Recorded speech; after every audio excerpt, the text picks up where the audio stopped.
Salut à tous et bienvenue chez Gazeta Foot, on se retrouve aujourd'hui pour une nouvelle vidéo et on va inaugurer ensemble un nouveau format sur la chaîne. Donc comme d'habitude, n'hésitez pas à nous dire en commentaire si ce nouveau format vous plaît, on est toujours soucieux du retour que vous nous apportez. Donc n'hésitez pas comme d'habitude également à activer la cloche des notifications, à vous abonner sur YouTube, à nous rejoindre sur nos réseaux sociaux, sur Discord et bien sûr à aller faire un tour sur notre site internet. Et justement, aujourd'hui, on va parler d'une rumeur et d'une information que nous vous avions sortie en exclusivité sur le site Gazeta Foot il y a quelques jours. C'est la rumeur de l'arrivée de Miralem Pjanic à l'Olympique de Marseille. On va décrypter ensemble ce pourquoi il serait adapté ou non au club olympien, parce qu'on a vu beaucoup de choses traîner sur les réseaux sociaux à propos de son âge et de sa forme physique. On va voir ensemble ce que Miralem Pjanic pourrait apporter à l'OM. C'est parti!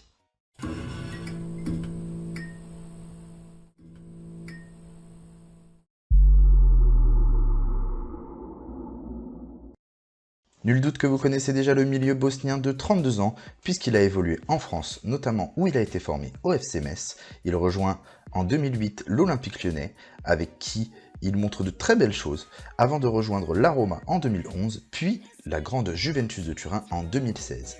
Il arrive à se faire une place dans l'effectif de la vieille dame, et arrive notamment à se démarquer au milieu de terrain en tant que regista, dans un style un petit peu à la Pirlo, même si on ne peut pas comparer les deux, vu que Pirlo a été un monstre de football pendant des années.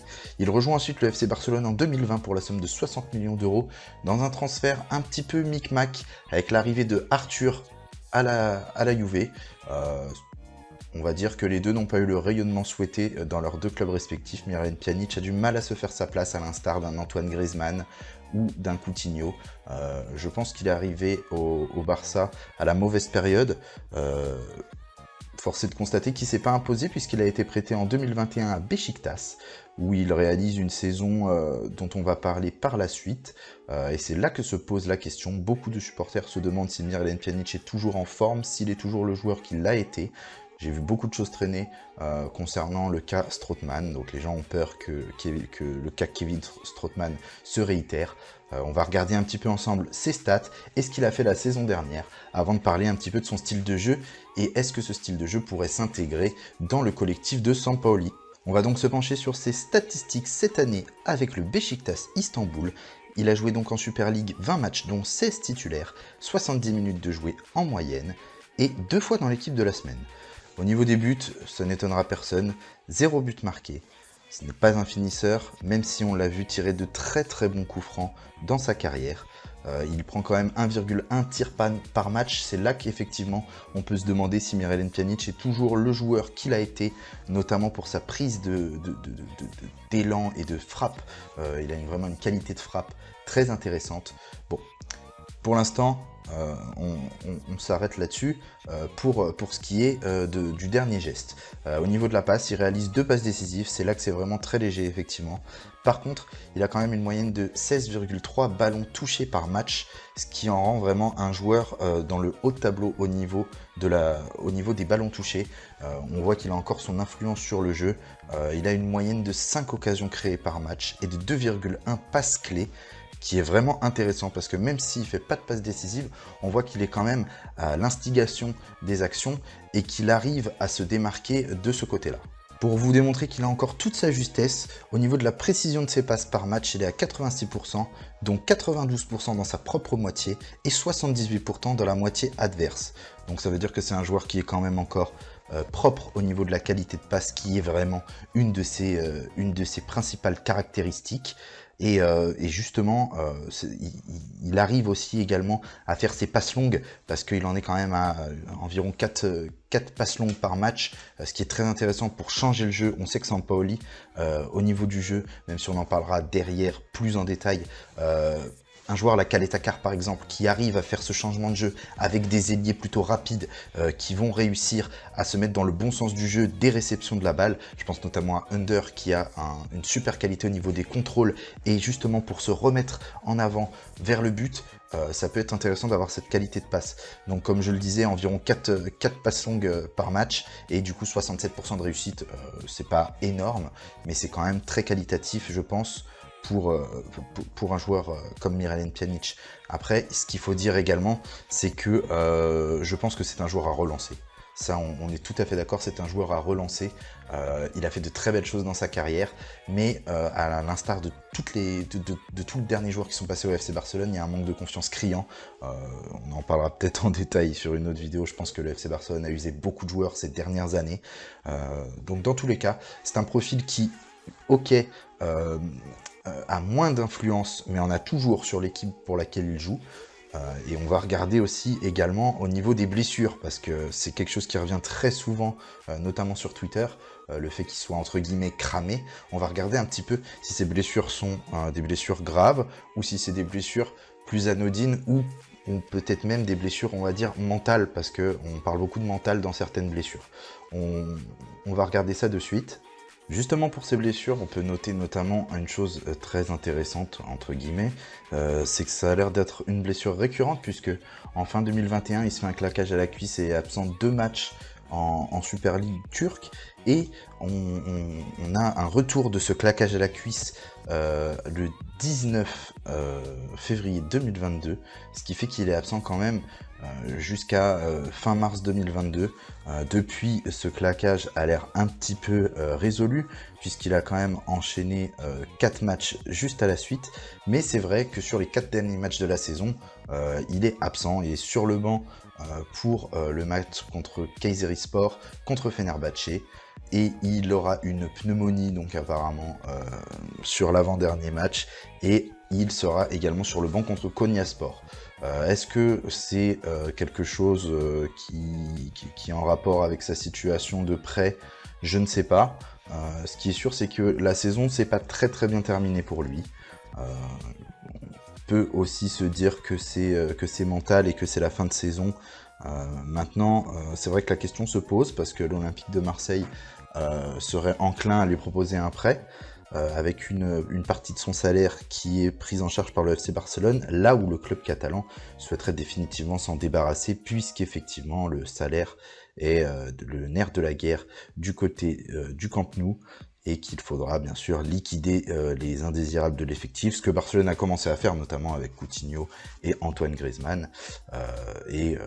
Malheureusement pour lui, Miralem Pjanic s'inscrit un petit peu dans cette grande lessive cette année.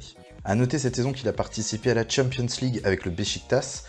Donc c'est un joueur qui a l'habitude de jouer la Champions League. Pour rappel, Marseille recherche ce genre de profil, puisque le but du jeu cette saison, ce n'est pas de se ridiculiser en Champions League, c'est d'essayer de performer. Jorge Sampaoli l'a dit, il ne veut pas y aller pour faire de la figuration, et c'est avec ce genre de joueur que l'Olympique de Marseille va pouvoir amasser de l'expérience. Malheureusement, il a eu que 6 matchs dans lesquels il pouvait être aligné, puisque le Beşiktaş s'est fait éliminer en n'ayant que des défaites dans ce groupe avec l'Ajax, Dortmund et le Sporting, mais il n'a pu participer qu'à 3 de ces matchs, parce que bien sûr, son claquage à la cuisse, sa pneumonie et sa blessure, entre guillemets, il avait une autre blessure qui n'est pas signalée, mais il n'a pas pu jouer. Il a juste joué la rencontre à domicile face à Dortmund. Il a également joué à domicile face au Sporting, et encore à domicile face à l'Ajax. Donc apparemment c'était un problème de voyage, tout ça. Quoi qu'il en est, c'est un joueur qui a l'habitude de jouer la Ligue des Champions, qui a l'habitude de jouer dans la cour des grands, puisque que ce soit à la Roma, même si c'était pas la meilleure période européenne de la Roma, mais surtout à la Juventus de Turin, il a réussi à se faire une place. Donc pourquoi pas réussir à se faire une place à l'Olympique de Marseille. Ce qui va poser question effectivement, c'est les conditions de ce prêt. Est-ce qu'il y aura une option d'achat? Est-ce que Marseille prendrait une partie du salaire et non pas la totalité? Ça, c'est des choses qui seront avancées certainement au niveau des négociations. Moi, ce que je vous propose aussi maintenant, c'est d'étudier un petit peu son jeu et de regarder si Marseille a besoin de ce genre de profil. On va regarder ça de suite. Avec l'âge, donc, Miralem Pjanic est maintenant situé plus entre le MDC et le MC. Il a été aligné en milieu central 17 fois cette saison et 9 fois en milieu défensif. Et on peut noter que sur les 17 fois où il a été placé un peu plus haut, il a réalisé 4 passes décisives. C'est un joueur qui a de la vista, très clairement. Il a été souvent comparé à Pirlo, même si on peut se garder de faire ce genre de comparaison. C'est ce qu'on appelle un regista. Il va être en capacité, lui, de récupérer le ballon bas et de, derrière, le sortir proprement pour l'emmener sur l'attaque marseillaise. Moi, comme je l'ai dit juste avant, je pense que notamment avec des profils à la Under, ça peut fonctionner parce que Under, par exemple, a une qualité de contrôle assez conséquente et les balles peuvent arriver jusque lui dans des bonnes conditions. On a vraiment à Marseille, même s'il joue plus haut, on a ce profil de passeur avec Dimitri Payet. Et effectivement, on peine à trouver son remplaçant, même si Amin Harit, je trouve, a fait très bonne figure durant cette saison. Moi, j'ai beaucoup aimé ce qu'a proposé Amin Harit. Là encore, c'est un autre profil. Miralem Pjanic, on le sait, est très très bon sur les coups de pied arrêtés, très très bon à la passe, avec un Payet vieillissant, même si Pjanic, effectivement, n'est pas tout jeune, et c'est ce qu'on lui reproche aussi. Moi, je pense qu'effectivement, l'Olympique de Marseille a besoin d'un profil un peu plus vieux. Avec de la bouteille, de l'expérience, notamment de l'expérience européenne. Mais cela n'empêche pas qu'un joueur un peu plus jeune peut arriver pour remplacer notamment un Boubacar Kamara dans un poste un peu plus défensif, même si on l'a vu, Miralem Pjanic maintenant descend plus bas dans ce milieu. Ce qu'on peut imaginer, c'est un milieu à 3 en point de basse avec Miralem Pjanic par exemple, qui pourrait relancer les ballons de très loin du camp adverse et d'arriver justement à lancer ses attaquants avec des milieux notamment qui se projettent comme Gerson et Guendouzi. Donc ce profil serait plutôt complémentaire avec le reste de l'effectif au milieu de terrain. Maintenant effectivement on parle d'autres pistes à l'Olympique de Marseille, notamment Isco, donc il pourrait y avoir un lien entre ce genre de joueurs. Ce genre de joueur pourrait être complémentaire. Marseille maintenant va avoir besoin d'un effectif et en qualité et en quantité assez conséquent, puisque effectivement la Ligue des Champions est très énergivore. On rappelle que c'est une année de Coupe du Monde aussi, et justement Marseille va avoir besoin d'un effectif étoffé, et pour moi en tout cas, Miralem Pjanic serait une bonne piste. J'ai une affect particulière pour ce joueur, parce que j'aime bien suivre les joueurs qui sont passés par le championnat de France. Je trouve qu'il a fait une très très bonne carrière derrière. Malheureusement, je pense que, comme je l'ai dit, tous les joueurs qui passent ces derniers temps au FC Barcelone, malheureusement ont eu des difficultés, tout simplement parce que le club était en difficulté. Le départ de certains joueurs a fait très mal, même si Messi est parti après que Pjanic soit arrivé. Je pense que c'était difficile de travailler sur soi-même et collectivement au FC Barcelone ces derniers temps. On l'a vu, beaucoup de grands joueurs se sont cassés les dents. Je pense que pour la Ligue 1, Pjanic serait intéressant. Après, il faut qu'on arrête de dire aussi pour la Ligue 1 c'est suffisant, parce qu'on dit l'Olympique de Marseille est en Ligue des Champions, il faut pouvoir percer ce plafond de verre, il faut que Marseille puisse performer dans cette phase de poule. Bien sûr, ne pas faire une demi-finale ou une finale, parce que ça, ce serait assez inapproprié de penser ça à ce stade de la saison, mais Pjanic remplit toutes les conditions. Il remplit toutes les conditions, c'est un joueur à relancer. Marseille a eu l'occasion de relancer quelques joueurs. Moi, je pense notamment à Matteo Guendouzi, qui était au Hertha Berlin en prêt et qui n'était pas spécialement en odeur de sainteté à Arsenal. On sait relancer des joueurs, on sait le faire. Il y a des clubs en France qui savent le faire. Marseille peut y arriver.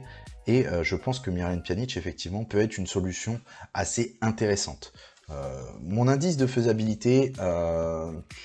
c'est autour de 60-70%, parce que effectivement le joueur lui souhaite quand même continuer à Barcelone parce que gros salaire, mais un joueur comme Miralem Pjanic va vouloir du jeu, va vouloir du temps de jeu. S'il a été prêté à Beşiktaş, c'est qu'il cherchait également du temps de jeu, donc pourquoi pas l'Olympique de Marseille. En tout cas, moi je pense que c'est une très bonne piste, affaire à suivre, mais je pense que c'est en bonne voie. Donc on a fait le tour sur Miralem Pjanic. En tout cas, n'hésitez pas à nous dire en commentaire si ce format de vidéo vous a plu.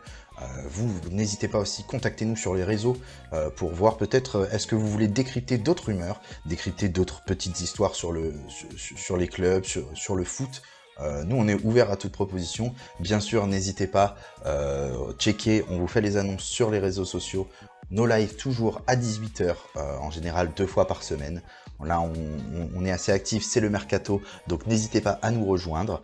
Bien sûr, allez faire un tour sur notre site internet, parce que si vous n'y allez pas, vous allez rater les pépites telles que la rumeur de Miralem Pjanic. Et bien sûr, on vous dit à très très bientôt chez Gazeta Foot. Salut à tous!